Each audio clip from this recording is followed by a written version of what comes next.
A carta de Paulo aos Efésios é uma carta interessante, porque ela não é uma carta direcionada somente aos irmãos, à igreja que estava em Éfeso.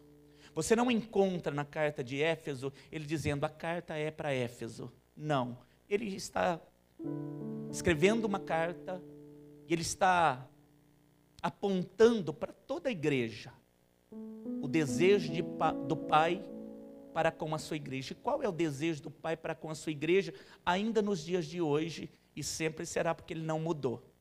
Que todas as coisas, que o céu, que a terra, tudo possa se convergir em Jesus Cristo o Senhor. Qual é o desejo do Pai para todo ser que respira? A convergência para Jesus Cristo o Senhor. O olhar, o coração, a vida, o sonho, os planos, tudo em Jesus o Senhor. O caminho ele começa largo, mas, querido, conforme vai se passando o tempo, ele vai se tornando estreito. Por quê? Porque ele vai convergindo para Cristo. Quando uma pessoa, por exemplo, ela aceita Jesus Cristo, alguns dizem assim: uma festa no céu porque o pecador se arrependeu. Eu sei, querido, eu sempre disse isso também, e eu sei que a igreja diz isso, mas a verdade é que há festa no céu, porque Jesus é glorificado, o pecado perdeu, a morte perdeu para a cruz, e é por isso que o céu brada, é por isso que o céu faz lá, querido, festa, porque o pecador, nele agora, a figura é diferente, ele deixa de ser aquela figura escura, ele deixa o caminho da morte, ele vai para o caminho da vida. Quando o Pai olha para ele, vê quem? Vê Jesus nele. É como se tivesse uma lente, a lente do Espírito Santo, que é colocada para enxergar você, querido, não com suas falhas e defeitos, mas enxergar você perfeito, porque a obra de Deus é perfeita. Diga para o teu irmão: a obra de Deus é perfeita. Aleluia. A obra de Deus é perfeita. Aliás, quem é a obra de Deus? Quem são as obras de Deus? Quando nós falamos da obra de Deus, né, querido, alguns pensam assim: aquele milagre foi perfeito. Nós olhamos para fora. Querido, olha para dentro. A obra de Deus é perfeita. Fecha seus olhinhos e diga: a obra de Deus é perfeita. É perfeita. Eu não estou falando que você é perfeito, mas eu estou falando que a obra de Deus em você, o propósito é perfeição. Por isso a palavra de Deus diz: nós vamos brilhando, brilhando, brilhando, brilhando, brilhando, até ser dia perfeito. É a mesma obra. A obra que o Pai diz que Ele vê através de Jesus é perfeita.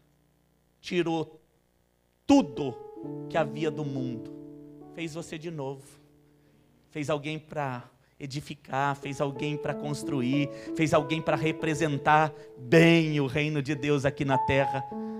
E é assim que a palavra de Deus trabalha. Paulo está escrevendo exatamente isso para todos aqueles que são igreja do Senhor. A carta é diferente, ela não fala de algo específico que está acontecendo na igreja de Éfeso. Há um problema, não é isso. Há algo que chegou aos seus ouvidos. Paulo não tinha como estar em todo lugar a todo tempo. Era muito diferente a locomoção naquela época, né, querido? Então ele implantava a igreja, ele ensinava a igreja, ele ficava um tempo ali, depois ele ia para outro lugar, e ele ouvia falar, ele tinha o coração voltado para a obra, e ele estava lá em Corinto, e ele queria saber o que estava acontecendo em Éfeso. Ele estava em Éfeso, ele queria saber o que estava acontecendo em Colossos, e muitas das vezes que ele escreveu as cartas, ele estava preso. Grande maioria das cartas, ele está preso, mas escrevendo e dizendo: eu estou orando por vocês, eu estou intercedendo por vocês. Não percam a fé, olhem para Cristo, Ele é o autor, Ele é o consumador de tudo, Ele é o Senhor, Ele vai cuidar de vocês. Ele sempre, querido, o apóstolo dos gentios, encorajava as pessoas.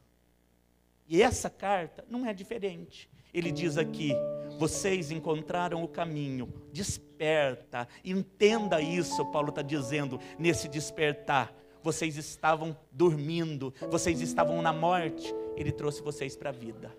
Quem aqui poderia dizer que isso é verdade? Querido, nós estávamos mortos. Mortos em quê? Delitos, pecados, transgressões, iniquidade. Nós estávamos, querido, enrolados no lamaçal do pecado. Você era como uma lagarta. Pastor, querido, sabe aquela transformação de lagarta em borboleta? É o que Deus fez. Ou se não, querido, em verme. Lá vem você, com a libélula. Lembra da passagem? Aquele verminho gosmento no meio do barro. Querido, nossa vida era assim. Querido, você era uma marmota. Deus te fez algo maravilhoso. Não me olhe assim de novo, em nome de Jesus. Quando você olha lá a lagarta andando, você fala, ai, que coisa gosmenta, que coisa horrível. Éramos nós estávamos cheios de pecado. A Bíblia diz, querido, e Paulo diz, que nós nos parecíamos como trapo de imundície, atadura de ferida infeccionada. O quê? Querido, você não era melhor do que isso. Ele transformou você. Você é um homem transformado. Você é uma mulher que Deus transformou. Quando eu olho para o meu passado, eu digo, é verdade. Eu era o que Ele falou que eu era. Nós éramos, se nós formos realmente verdadeiros diante de Deus, e se nós nos curvarmos diante dEle, querido, não havia nada de bom em nós. Mas Ele transformou você. Assim como alguém olha, querido, uma lagarta e diz, mas não tem nada de boniteza. Mas o propósito, querido, é se transformar em borboleta. E eu penso que muitos estão olhando para as borboletas e dizendo, é linda, tem muitas cores, tem uma diversidade, é única. Aliás, você é único. Você é único. Aí diga para o teu irmão, querido, você é o único, viu, querido? Aleluia. Alguém poderia até dizer, eu conheço alguém igualzinho você lá em Pedreira. Mas não é, querido, não é você. Aí eu vi igual a você. Você tem irmão gêmeo? Não, não tenho, eu sou único. Querido, tenho certeza de uma coisa, eu sou único. Você também. Amém, querido? Você nasceu único. Olha como esse Deus é, querido. Igual a você não existe mais ninguém. Aí eu vou lá na China ver, vai perder seu tempo. Não tem ninguém igual a você. Diga para o seu irmão, querido, não tem ninguém igual a você, viu, querido? Ninguém, não tem ninguém igual a você. Aleluia. Aí isso é bom, isso é maravilhoso. Só que traz uma responsabilidade. Porque a tua adoração se torna única. A sua palavra diante de Deus se torna única. O plano que Deus tem para ser cumprido aqui na terra, você é o único que Deus escolheu para fazer esse determinado plano. Até porque, querido, nessa família que você pertence, você tem mais acesso. No meio que você vive, querido, essas pessoas que estão ao seu derredor, Deus conta com você. Amém, querido? Único. E para que isso se torne verdade, aí é um processo. A Bíblia diz que é como se fosse, querido, átrio. Eu sempre pego esse como exemplo, que é a verdade no mundo espiritual. Átrio, lugar santo e lugar santíssimo. É o antigo templo, é um antigo lugar onde Deus se apresentava, fazendo sombra para aquilo que Jesus fez agora na nossa vida. Quem é o caminho? Jesus. Quem é o caminho, querido? Jesus é o caminho, viu, querido? Mas Ele é só o caminho? Não, Ele é a verdade. O que Paulo está dizendo aqui é exatamente isso. Olha, você estava morto e passou por um caminho que agora você está vivo. Você saiu das trevas e entrou na luz. Querido, compreenda isso. Desperta, porque Jesus te tirou da morte e te colocou na vida. Como isso aconteceu? Você entrou pela porta. Você passou o caminho. Jesus é o caminho, mas Ele também é a verdade. E o que a verdade faz? A verdade vem para a nossa vida, querido, para nos ensinar de que forma nós devemos andar. Quando Jesus te salvou, o propósito não parou ali. Porque se fosse verdade, querido, se aceitava Jesus, o arrebatamento acontecia. Te aceito como meu Senhor, então vem morar comigo. Não foi assim. Eu disse sim para Ele.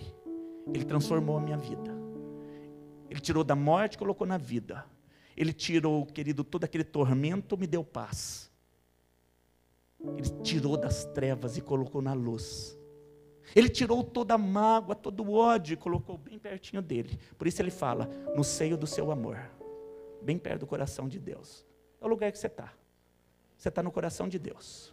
Amém, querido? Ai, receba isso como palavra, querido. Não é pouca coisa, não. Você está no coração de Deus. Ele não esquece de você em nenhum momento. Diga para o teu irmão, você está no coração de Deus, querido. Aleluia. Aleluia. Eu não sei se os homens já disseram isso para você. Ah, você está no meu coração, você mora aqui. Querido, muitas vezes é mentira. Quantas vezes o homem diz, você está no meu coração, não está nada. Isso é conversa. Mas quando Deus diz, você está no meu coração, ai, querido, você está mesmo, viu? Você está no coração de Deus. Diga de novo para o teu irmão, você está no coração de Deus. Oh, querido, você é amado, você é querido, você é lembrado, você é protegido, você é menina dos olhos dele. Você está no coração de Deus, amado. Se você me perguntar em que momento ele se esquece de mim, nenhum momento. Até porque, querido, se tivesse um segundo sequer que Deus não tivesse lembrado de você, ou protegido você, ou com o olhar atento para você, é nesse segundo, é nesse minuto, que Satanás viria e tiraria a tua vida. Ele nem tosqueneja, nem pisca. O guarda de Israel guarda você o tempo todo.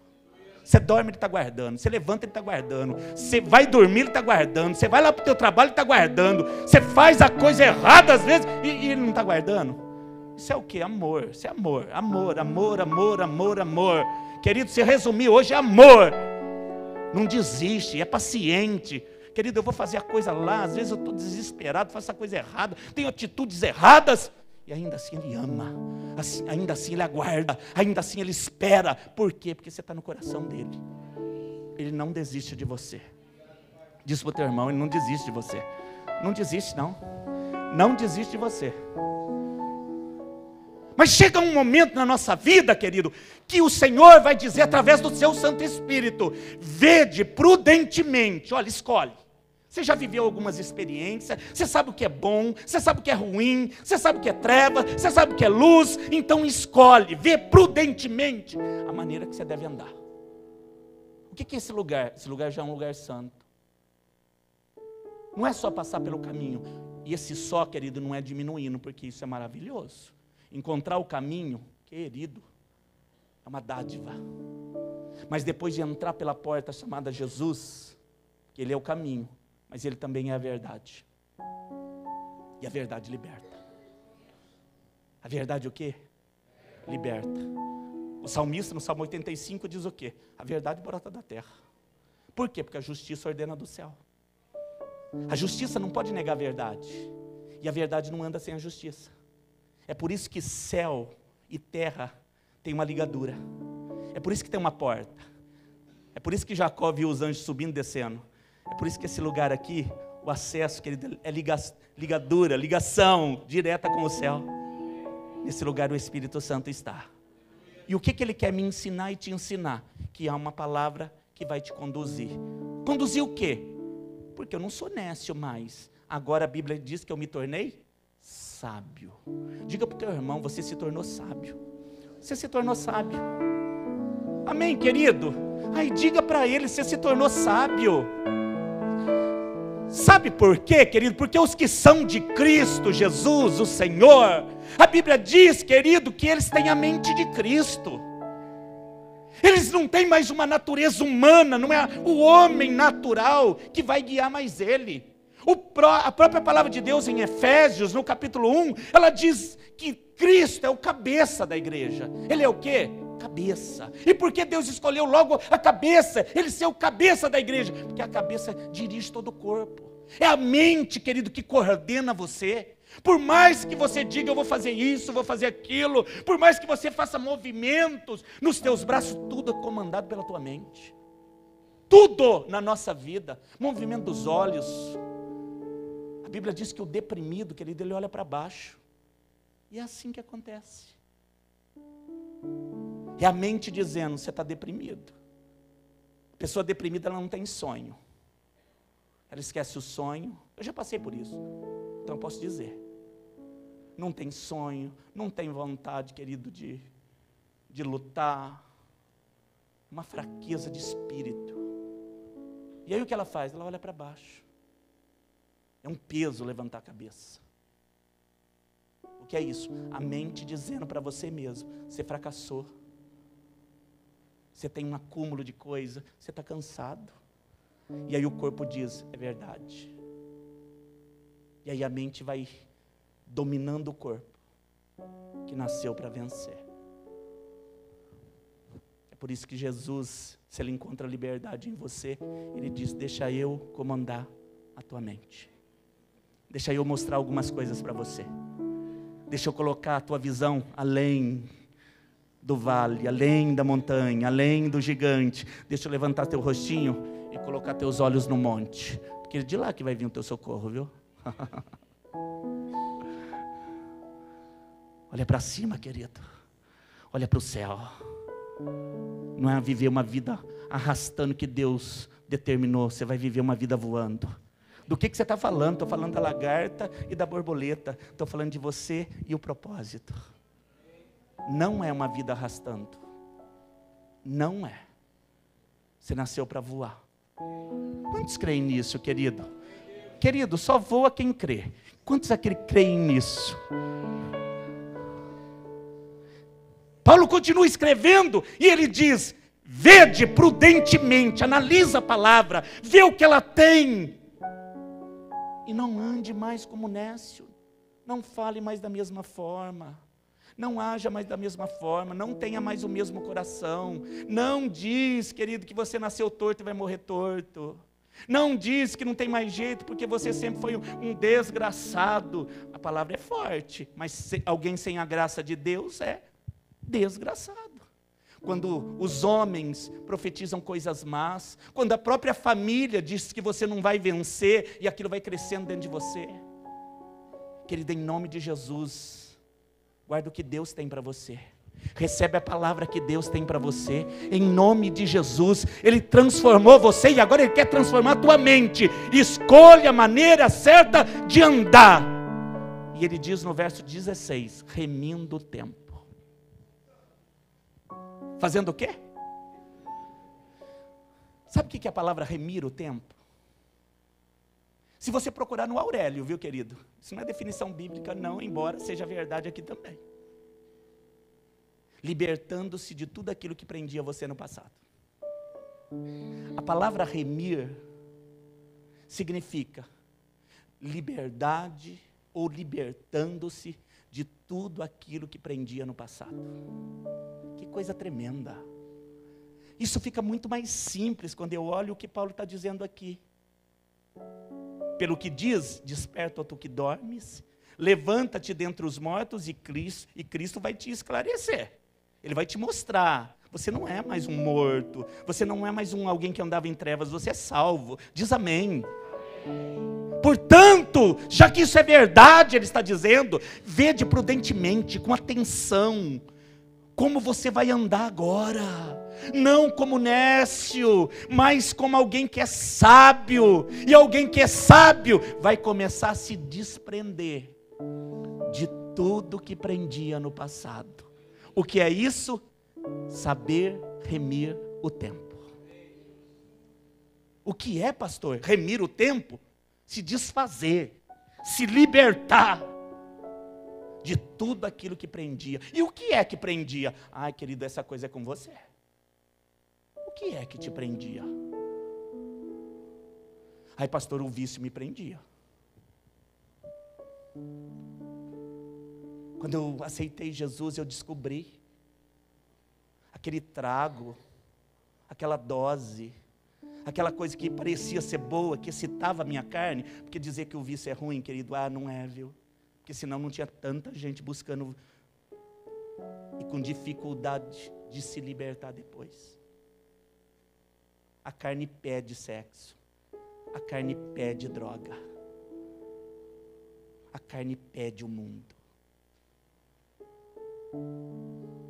Mas quem é que governa a tua vida? É a carne? Ou existe algo maior?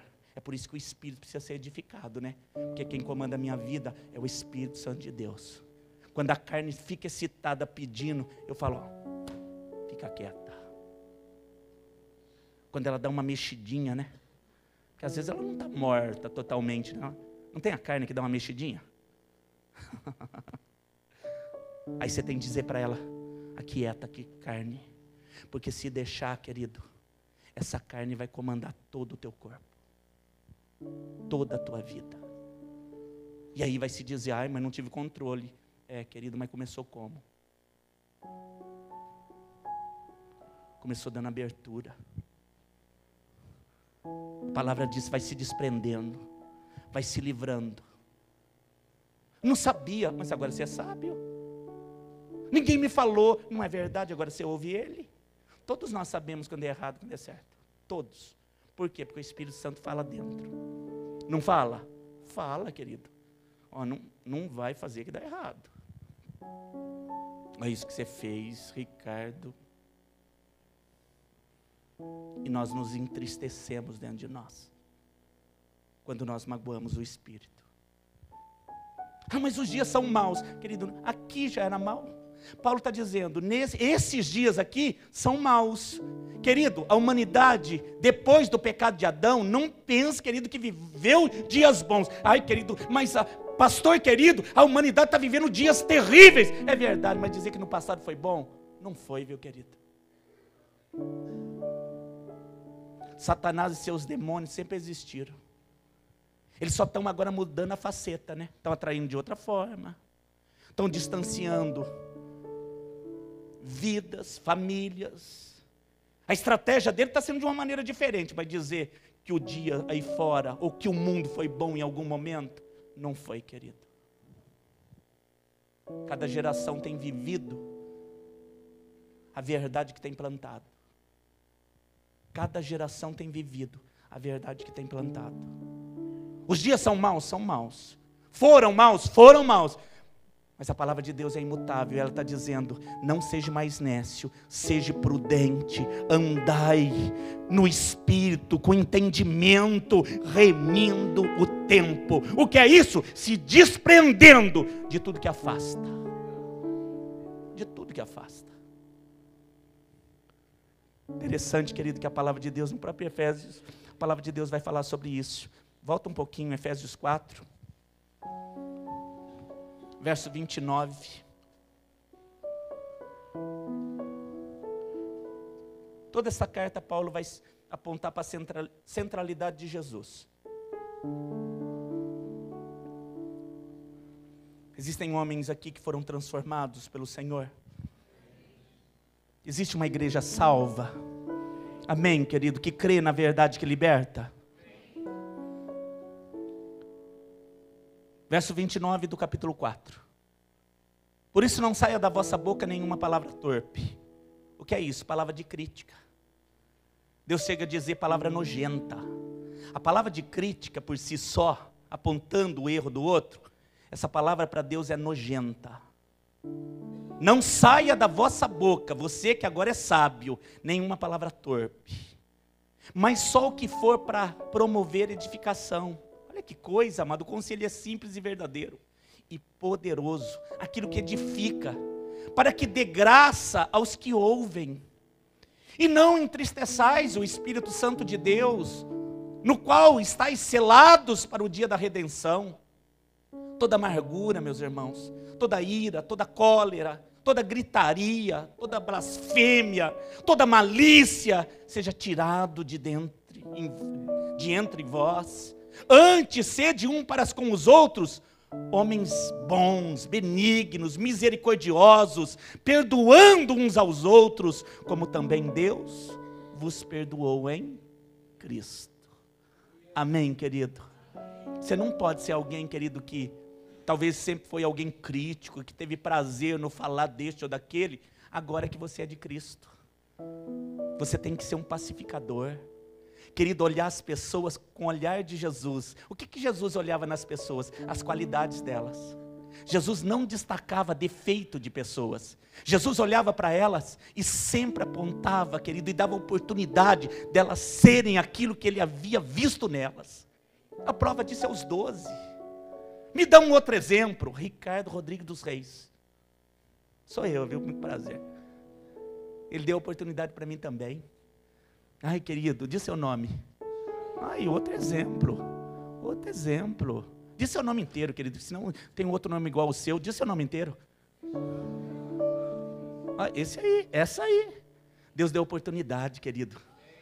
para você mudar, para você se transformar, para você mudar, querido, as palavras, mudar a forma de olhar, porque quando Deus olhou para essa vida, que você acabou de dizer o nome, Ele viu, querido, que haveria possibilidade de transformar, de tornar você em alguém melhor. Você está no coração de Deus, querido. Diga para o teu irmão de novo, você está no coração dele, querido, em nome de Jesus. Amargura, ira, cólera, gritaria, blasfêmia, malícia, querido, que seja tirado isso do vosso meio. Pastor, eu sempre gritei. Antes da cruz, você está falando? Ali podia tudo, mas depois da cruz não convém. Eu dizia, eu sempre contei uma mentirinha. Antes da cruz, ali, querido, nós éramos devassos. E depois, é a verdade que tem que te guiar. Antes da cruz, a minha carne governava tudo. E depois, querido, o Espírito tem que vencer. Estou falando que o Evangelho, ele vai transformando você. Você tem que ser melhor hoje do que foi ontem. Aí diz amém. E você vai ser melhor amanhã do que é hoje. Amém, querido. O louvor foi: dias melhores estão por vir. Tem a ver com a sua vida, querido. Você vai ser melhor amanhã. Diga para o teu irmão: amanhã você será melhor do que hoje, em nome de Jesus.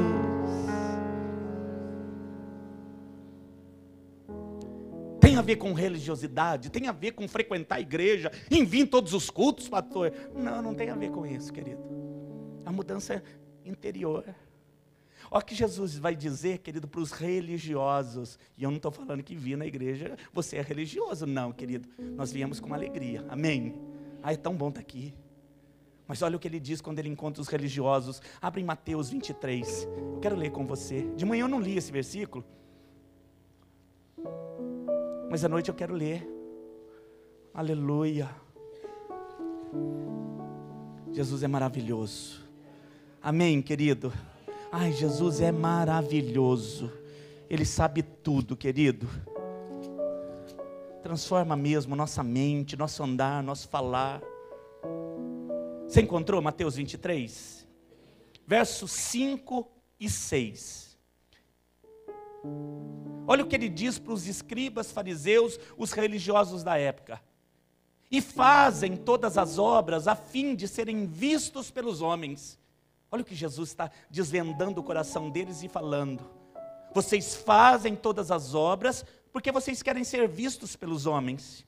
Pois trazem largos filactérios. Eu vou falar para você o que é isso aqui.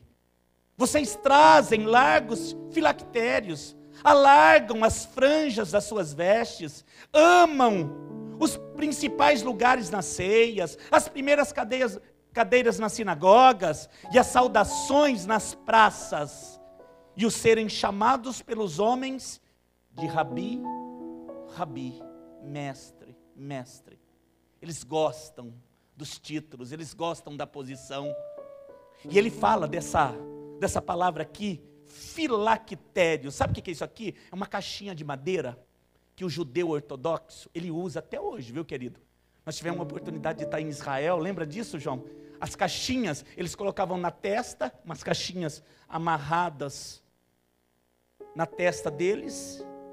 Dentro, a palavra do Pentateuco, geralmente do Êxodo e do Deuteronômio. Ou, ao invés da testa, eles colocam no braço esquerdo. Eles colocam aqui no braço esquerdo. Eles entendem que está mais perto do coração. O que eles estão dizendo isso? Ou fazendo isso? Porque eles dizem para todos que a palavra de Deus está na mente deles e no coração deles. Eles querem mostrar de uma forma literal que a palavra estava guardada dentro da mente e do coração. Ainda hoje essa cegueira existe. Jesus passa e diz, em outras palavras, a hipocrisia de vocês. Essa palavra não está na mente de vocês. Vocês não praticam. Essa palavra não está no coração de vocês. Vocês não me seguem. Jesus está sendo firme com eles e dizendo, a palavra tem que estar dentro do coração. Nós precisamos ter o mesmo alinhamento, nós precisamos ter o mesmo alvo, porque se você não estabelecer onde você quer chegar, você não larga as coisas do mundo. Vou dizer de novo, se você não quiser, querido, realmente chegar onde Deus estabeleceu, esse estreito da vida, você vai dizendo, não, até aqui eu vou. Daqui estreitou demais, não quero mais. Daqui eu tenho que deixar muita coisa, não quero mais. Mas Ele está te ensinando, te ensinou até aqui, te guiou. A oportunidade é maravilhosa, mas não quero. Por quê? Porque não consegue enxergar. Deus está dizendo aos religiosos, vocês são hipócritas. Vocês estão dizendo que a palavra está dentro da mente, está dentro do coração, mas vocês não praticam. Querido, quem é de Jesus muda diariamente. Vou dizer de novo, quem é de Jesus muda diariamente. As palavras precisam mudar na nossa vida. Eu preciso olhar o próximo com o olhar de Jesus. Eu preciso amar pessoas. Eu preciso olhar o outro como sendo melhor que a mim mesmo. Abra em Filipenses capítulo 3, estou terminando. Filipenses 3. O que é remir o tempo mesmo? Desfazer das prisões do passado. Oh, coisa preciosa.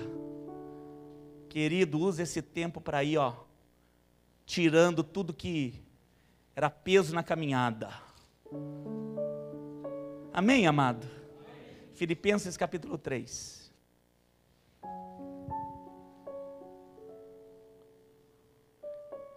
O Senhor quer que você chegue. O Senhor quer que você vença. Filipenses 3, verso 12 até o 14. Paulo está dizendo aqui, a respeito de um homem que vai se transformando, até ter a estatura de varão perfeito. E ele mesmo diz, não que eu já tenha alcançado, ou que seja perfeito. Aliás, existem homens e mulheres imperfeitos aqui essa noite? Imperfeitos, querido, existe? Eu estou entendendo que os que estão com a mão abaixada são perfeitos. Existem homens e mulheres imperfeitos aqui essa noite? Querido, eu sou, viu? Tem tanta coisa para ser mudado. Tem tanta coisa que só Deus sabe. Não que eu já tenha alcançado ou que seja perfeito, mas o ser imperfeito não dá legalidade para viver no mundo, viu, querido? Eu sou imperfeito, mas eu prossigo para onde? Para alcançar aquilo para o que tenho, para o que fui também preso por Cristo Jesus. Irmãos, quanto a mim, não julgo que haja alcançado, mas uma coisa faço, e é aqui que eu quero atentar com você, é que esquecendo-me das coisas que para trás ficam, eu avanço para as que estão diante de mim. Prossigo para o alvo, para onde? Pelo alvo, pelo prêmio da soberana vocação de Deus em Cristo Jesus. Vou terminar dizendo algo para você muito importante. Às vezes você se dedica muito pelo seu trabalho. Por quê? Porque eu tenho um alvo, pastor, eu tenho um objetivo, onde eu quero chegar, eu quero trabalhar, quero fazer, quero estudar, quero praticar, enfim, quero me dedicar para chegar onde? No alvo, você estabeleceu, é aquilo que você quer chegar. Então aí você se dedica, levanta cedo, dorme tarde, estuda. Amém, querido? Isso é bom? Isso é bom. Não tem nada de errado, não tem nada de pecado. Às vezes você olha para a sua vida conjugal, aí você coloca alvo também. Eu quero casar, quero ter um príncipe. Não é assim? Eu quero ter uma princesa. Então, glória a Deus. Quero ter filhos. E você estabelece um alvo. Quero ter minha casa. Aí quero comprar os móveis. Eu tenho um plano. Eu falei, eu ainda vou ter uma geladeira ainda que sai gelinho na porta. É verdade, querido, eu tenho esse desejo. Eu gosto de água bem gelada, eu vou comprar uma geladeira ainda que tem gelinho na porta. Alvo, plano, cada um tem seu sonho, querido. E por que com Deus a coisa é diferente? Por que às vezes, querido, passando pelo caminho, aceitando Jesus, eu faço de Jesus um ouvidor das minhas petições? O que você falou? Eu faço de Jesus um ouvidor das minhas petições. Agora que eu entrei pelo caminho, tudo que eu precisar eu peço para Ele. Mas Ele quer ser Pai. Ele não quer ser só ouvinte das nossas petições. Ele quer ser Pai. Preste atenção, queridos. Ele quer ser Pai. Ele quer cuidar. Ele quer participar do seu crescimento. Ele quer participar dos seus sonhos, dos seus planos. E se algo estiver errado, Ele quer ser pai para corrigir. Porque o pai que ama, corrige. Diga para o teu irmão, o pai que ama, corrige, viu, querido? O pai que ama corrige. Amém, querido? A palavra que lemos em Filipenses, a palavra que lemos em Efésios, é a mesma. Eu vou me desprender das coisas que para trás vão ficando. Eu vou deixar e vou lá buscar um dia. Querido, vai abandonando. Libera, viu, querido? Abre espaço para o novo. Estou dizendo para você, querido, abandona a coisa velha para abrir espaço para o novo. Amém, querido?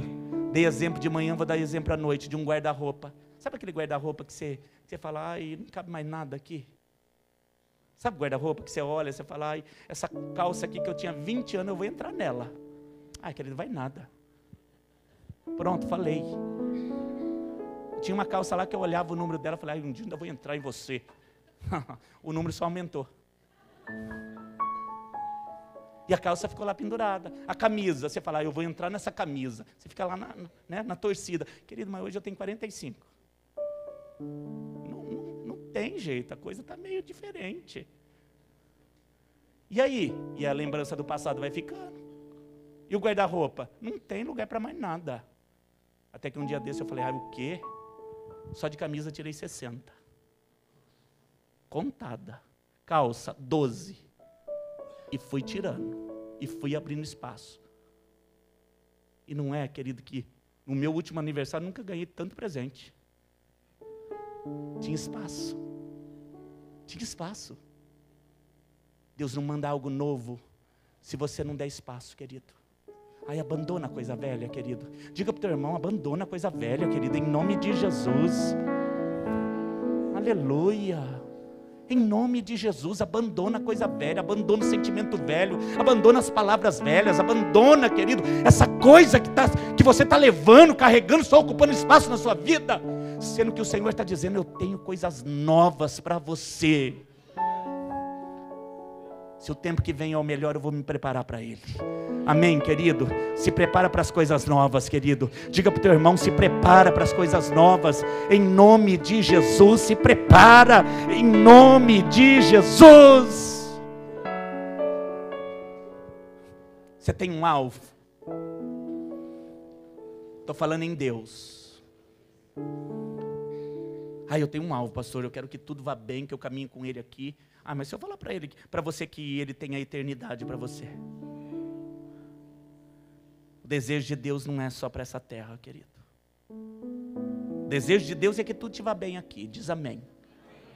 Mas o plano perfeito é vida eterna.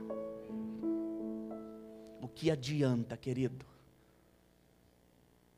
Ganhar, vencer. Na minha profissão, agora eu sou cara. Querido, tudo vai passar. Diga para o teu irmão, querido, mas diga profeticamente, tudo vai passar, meu irmão. Tudo.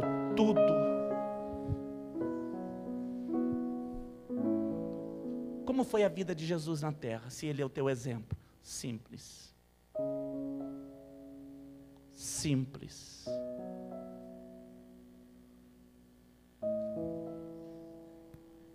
A vida de Jesus na terra foi simples. Nós é que complicamos tudo. Até mesmo a igreja complica. A religiosidade complica. Os homens e suas posições complicam. O que Jesus quer de nós? Que você melhore dia a dia. Que você se analise. Que você olhe para dentro de você. E você não queira ser como você foi ontem. Eu criticava pessoas. Passe a amar pessoas. E a entender que cada uma delas tem a sua história. Toda criança que cresce numa família sem pai, ela tem um tipo de personalidade. Toda criança que cresce no meio à escassez, é gerada uma personalidade nela. Assim como toda criança que cresce num lar estabelecido, com pai, com mãe, com princípios, tem uma personalidade nela. Eu não sei quantos aqui tiveram a oportunidade de crescer numa família bem saudável. Isso gerou quem você é. Querido, eu sou pastor há 15 anos. E quando eu vou fazer aconselhamento, eu muito mais ouço. 90% eu ouço, 10% eu falo. Porque nos 90% que as pessoas falam, e eu peço para ela, conta a sua história. Fala como foi sua casa. Como foi sua família. Como foi seu crescimento. E ali nós conseguimos identificar o porquê aquela pessoa se tornou aquilo que está na minha frente. Quem ela é, de que forma ela aprendeu a crer, de que forma ela procura o seu refúgio, o que ela faz de alicerce. Muitos chegam a dizer que a vida que tinha mesmo no mundo era mais favorecida naquela época. Tinha mais dinheiro. Os valores ainda não estão bem esclarecidos para elas.